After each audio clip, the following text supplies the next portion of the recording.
the difference between the falling unemployment rate on one hand and a very weak payroll on the other hand in July's print was mainly because in the household survey, it shows that the labor force participation continued to fall, driven by people between age 16 to 24. And those folks are dropping out of the labor market. And because you have a shrinking labor pool, you don't need a lot of increase in hiring to cause the unemployment rate to go down. So it is a fall in unemployment rate that's due to the wrong reasons. That's so interesting to me because I find that part of that counterintuitive, where it's like, well, the unemployment went down because people gave up and stopped looking for work. It also seems an interesting indication that it's in those ages that you talked about. So it's younger people who are deciding not to be applying for these jobs. What are they doing? Are they waiting to enter the workforce? Are they seeking higher education, or is that not clear? I think it could be a more harmless explanation. It could be that it is July after all, and people, especially the younger folks who are waiting to go to college, the college students themselves, they are just off vacationing and they are just not working in their usual summer job and not looking for a summer job in the thick of July. And I want to play a bit of sound here from Kevin Hassett, the president's economic advisor. He was on Bloomberg Television on Friday after these numbers were released, talking about participation, talking about the data more broadly. Let's take a listen. Labor force participation is kind of on a downward trajectory, which means that the break-even jobs number, that is the jobs number you need so that unemployment rate doesn't go up, has gone from maybe 120, 130,000 a few years ago to maybe about 40,000 now. And so what it means is that what the market is used to looking at, it's like a normal tread the water kind of jobs number if it's around 100, is no longer true. I want to get your reaction to what Dr. Hassett said there, and also just have you talk a bit more about what you mentioned a moment ago, which is just the pool of workers here is getting smaller and smaller. Yeah, so he mentioned this break-even concept. So economists estimate this monthly pace of job growth that's needed to keep the unemployment rate constant. And Kevin Hassett just mentioned his estimate is 40,000. Our estimate is around 55,000. The Fed, in a recent note, they think that it's closer to zero. So I think that's what Kevin Hassett is trying to say, to kind of his point is that while we are used to the 100K type of monthly payrolls print, going forward, even a soft ones that's between 0 to 50,000 and in his mind 40,000 is actually a tolerable and decent kind of number of job growth. And I think basically he's lowering the bar for what constitute a good labor market. When you look at the picture overall, there were a few places where you saw some job growth, and there were places that were hit by job losses a little bit more. Can you just talk us through the different sectors and some patterns that you're seeing? Yeah, so the places that produce the largest drag is local government education sector, and it saw a 50,000 decline in job growth. That's pretty substantial. I think this decrease is noteworthy, and it's not something that you can just sweep under the rugs. I think this is a sign that the higher long end of the yield curve that has been rising for the last 3-4 months already, that is starting to bite. When you have higher long-term treasury yields, that puts upward pressure on mortgage rates, and that has been cooling the housing sector. And local government derive a lot of their revenue from the local property market. So when local government's budget are falling short in the first half of this year, going into the new fiscal year, they will have less to allocate to schools.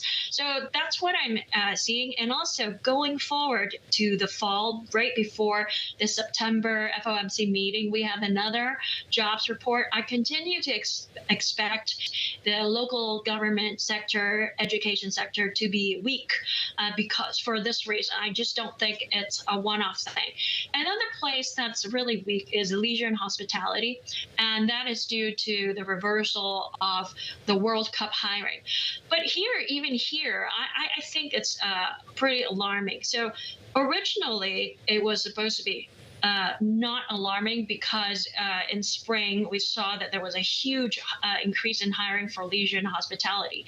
But in today's report, we also see a massive downward revisions to the last 2 months job print. In fact, 100,000 downward revisions to jobs. And a lot of it came from leisure and hospitality sector. While we thought that in April and May, that was a huge increase in hiring in hotels and food and restaurants, it actually didn't happen. It's a very mild kind of increase. And now with this last 2 months, so July and June's large negative prints in leisure and hospitality, it basically means that on net, it's cutting down leisure and hospitality level of employment from even before the World Cup. So I think that's also pretty weak. All in all, I think the bad news in today's report trumped the positive news. The only really good sector in terms of hiring growth is construction, and that's driven by basically data centers. Huh. Oh, wow. That's where AI is manifest in this report. I want to go back to the data, and of course you swim in data day in and day out, but I think there'll be people who look at these revisions and think there's an inherent problem with the data that we're getting on the job market today. And you listen to the new Fed chair, Kevin Warsh. One of his many task forces is one that's centered on data collection and the way that the Fed looks at data. Do you see inherent problems with the way that we kind of gauge the health of the labor market? Are we not getting the data that we need? Is there some sort of deficit that is stark based on what we saw here in terms of the revisions today? Yeah, so persistent downward revisions to jobs data has been the trend for the last 3 years, really.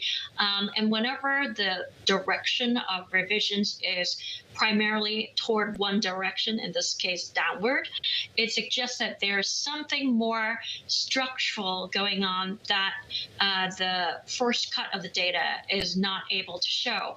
And usually what that means is that the labor market is not as strong as one thought. So this means that whenever you see a blowout jobs print going forward, like over 200K, I think we all have to take it with a grain of salt. Now, as to the precise cause of these downward revisions, well, it is from the birth and death model and also from the lower response rate in the first survey of the month. And I think BLS is actively trying to address this problem.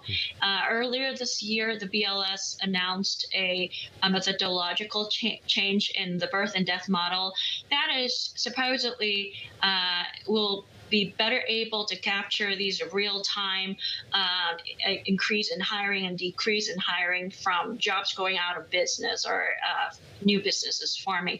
I think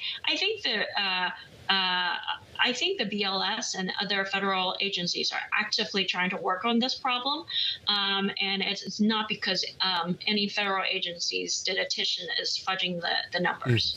And speaking of Kevin Warsh, they do have another meeting coming up. It looks like your projections are saying you're expecting, giving weak payrolls and higher layoffs, which you've been telling us you think is a stronger signal in the drop in employment rate.